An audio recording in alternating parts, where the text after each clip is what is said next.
आपका स्वागत है मित्रों। भक्ति मार्ग का मुख्य लक्षण। अगर आपको हर समय, हर जगह और हर चीज में, हर परिस्थिति में, सुख में और दुख में अगर प्रभु का चिंतन होता है, मन में उनका नाम जप होता है, उनकी छवि का चिंतन होता है, तो यकीन मानिए आप भक्ति मार्ग पर आगे बढ़ चुके हैं। अभी तक हमने जो भी प्रयत्न किए हैं उनका यही परिणाम है कि हम प्रभु के चिंतन में लगे हुए रहें और हर बार, हर समय, हर एक स्थिति में उनकी आवश्यकता को महसूस करें।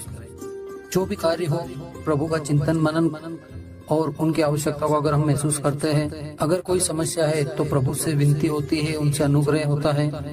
अगर कोई सुख है तो उसमें भी प्रभु का धन्यवाद होता है। तो ये बहुत ही अच्छा लक्षण है कि हम एक भक्ति मार्ग के गहराई वाले रास्ते की यात्रा पर है, जिसमें हमें नित्य नए अनुभव प्राप्त होंगे।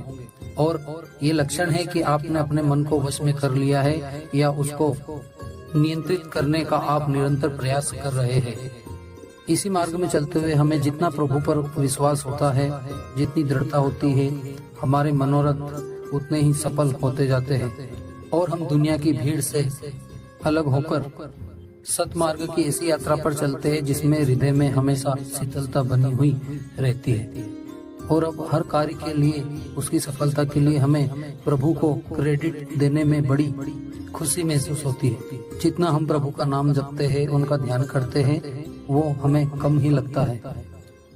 तो ये निश्चित लक्षण है कि हमारी भक्ति का एक सही रास्ता हमने चुन लिया है, जिसमें हमेशा आगे सफलता, आनंद, निडरता, आत्मविश्वास की वृद्धि, स्पष्टता, कार्यों में सफलता और सभी प्रकार से खुशहाली, समृद्धि प्राप्ति की ओर हम बढ़ते हैं। और ये हमें निश्चित ही प्राप्त होता है और मन में प्रभु के प्रति समर्पण और भरोसा दृढ़ होता है, तो हमें सभी प्रकार के आनंद प्राप्त होते हैं, चाहे वो भौतिक हो या देवी हो।